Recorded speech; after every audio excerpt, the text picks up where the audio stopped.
మోడీ ప్రభుత్వము బీజేపీ మహిళలకు అన్యాయం చేసిందని మీరు ఇంటర్వ్యూ మొత్తం స్టార్టింగ్ నుంచి మాట్లాడుతున్నారు. కానీ రాష్ట్రపతిని మహిళను చేసినామంటున్నారు. మహిళలకు అనేక పథకాలను తీసుకొస్తున్నాం. మహిళలకే అన్ని పథకాలను మహిళల చుట్టూ చేస్తున్నాం. మహిళల్ని అన్ని రంగాలు అభివృద్ధి చేస్తున్నామని బీజేపీ అంటుంది. అంటే మీరు చెప్తున్న దానికి బీజేపీ చెప్తున్న దానికి అసలు ఉల్టా ఉంది. దాన్ని ఎట్లా చూడాలి? ఎక్కడ ఉల్టా లేదు. ఇక్కడ ఏ హక్కు వచ్చినా దాని వెనకాల త్యాగము పోరాటాల ద్వారానే ఫలితం అనుభవిస్తున్నాం తప్ప మహిళలము ఏ ప్రభుత్వాల ద్వారా మేము హక్కు అనుభవించట్లేదు. ఓటు హక్కు కావచ్చు, ఆస్తి హక్కు కావచ్చు, లైంగిక వేధింపుల చట్టం కావచ్చు, సమాన పనికి సమాన వేతనం చట్టం కావచ్చు, ఏ చట్టం చూసినా కానీ మా పోరాట ఫలితంగానే సాధించుకున్నాం. 1950లో రాజ్యాంగం అంటే 1950లో రాజ్యాంగం ఏర్పడ్డది.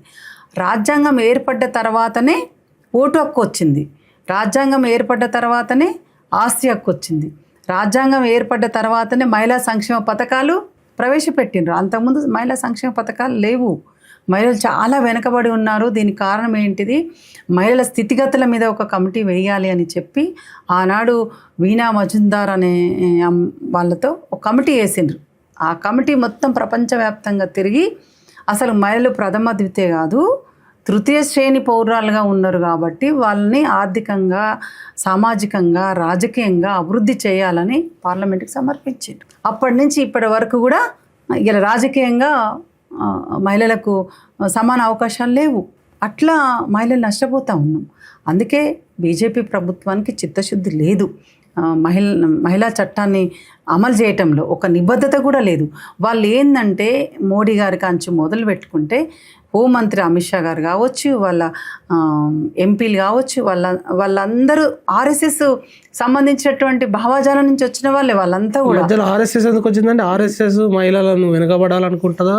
మహిళలకు వ్యతిరేకమా? ఆర్ఎస్ఎస్ మధ్యలో ఎందుకు వచ్చిందంటే ఆర్ఎస్ఎస్ కార్యకర్తలే కదా వీళ్ళంతా. మోడీ గారు కావచ్చు, అమిత్ షా గారు కావచ్చు, అందరు కూడా. ఎందుకంటే ఇప్పుడు ఆర్ఎస్ఎస్ యొక్క భావజాలం ఏంటి? మహిళలు ఇంటికి పరిమితం కావాలి.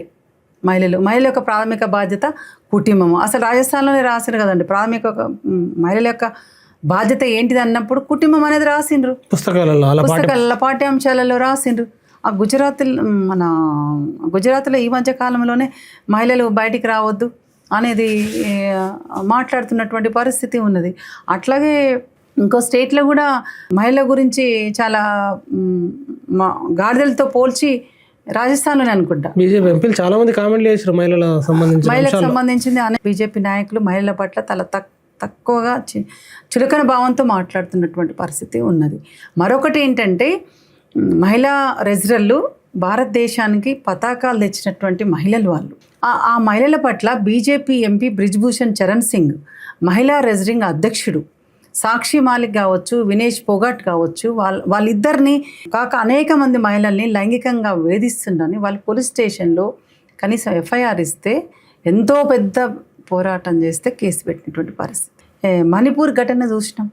మహిళల్ని నగ్నంగా ఊరేగిస్తే కనీసం మోడీ గారు ఏమీ మాట్లాడలేదు. 2002 గుజరాత్ అల్లర్లు చూసాం. అల్లర్లో అప్పుడు ఆ గుజరాత్ ముఖ్యమంత్రిగా మోడీ గారు ఉన్నారు. ఇట్లా ఏ రకంగా చూసినా కానీ మహిళలని అభివృద్ధి చేసే విధంగా, మహిళ అభివృద్ధికి బాటలు వేసే విధంగా వారి యొక్క విధి విధానాలు లేదు. మాటలు మాత్రం ఎక్కువ చెప్తున్నారు మహిళల గురించి. మహిళలు అభివృద్ధి అవుతే నేను సంతోషిస్తాను, సంతోషించే వారు నేనొకరు నన్ను కూడా గతంలో చెప్పిండు.